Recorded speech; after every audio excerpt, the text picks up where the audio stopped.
Now to a story about a call to police that could have ended much differently than it did. It resulted in an unlikely friendship between a police officer and a convicted felon, one that has withstood a murder trial, prison time, and nearly 3 decades. Our correspondent, Jessica Gomez, has their remarkable story. I kind of grew up in the Leave It to Beaver family, the white picket fence and and everything else, and was fortunate to have great parents. So I came from a legacy of murderers in my family, addiction, alcoholism, physical abuse, sexual abuse. You're scared all the time. The story of Dana Marsh and Jarrell Jones begins here at an apartment complex just outside of Atlanta, Georgia, nearly 30 years ago. I used to deal drugs right here. Dana, then a police officer with just 1 year on the job, arrested Jarrell for disorderly conduct. The 24-year-old, a drug dealer and addict with a long rap sheet. After that, Dana would see me on the street. I'd be selling drugs or buying drugs maybe, and he would stop the car, hit the lights, and pat me down, and then start talking to me about changing my life. I saw something a little different in him. I can't explain it, don't know why. Jarrell eventually accepting the police officer's help. He left for his hometown of Birmingham, Alabama, with a bus ticket Dana bought him. This would have been the backyard. You would come in from the backyard directly into the kitchen. But it didn't take long for Jarrell's troubled past to catch up with him. Staying in his great-grandmother's house, today an empty lot, he had a conflict with her husband and stabbed him to death. It was surreal. I felt like I couldn't believe I had done this. And I sat there shaking, and then I basically made a decision. I was going to turn myself in, and I called Dana and told him that I had just killed a man. He said, I got to take accountability. This is the only thing that I can do to change my life.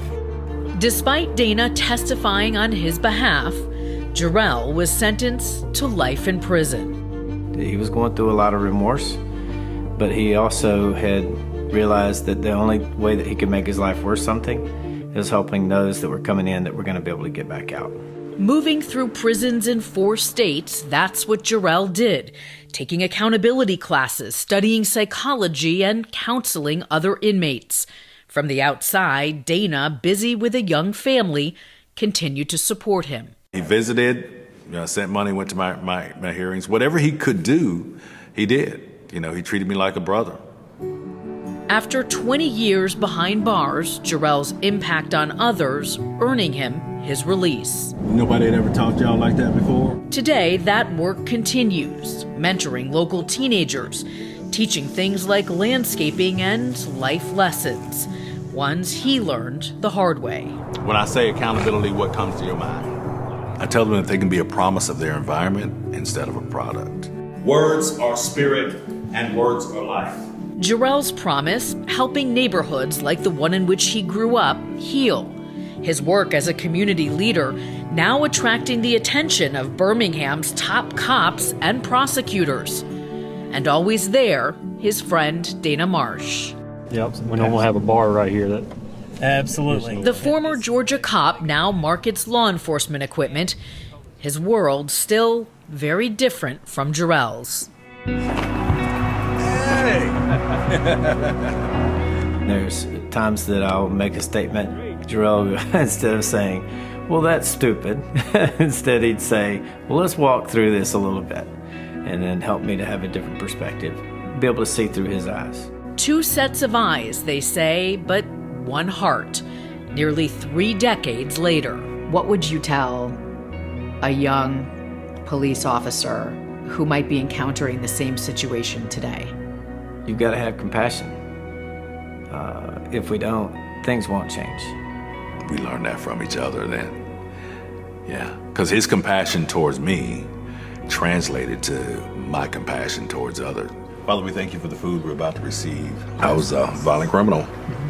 And to think that, that this is what redemption looks like, you know, sitting at the table with the actual police officer that arrested you.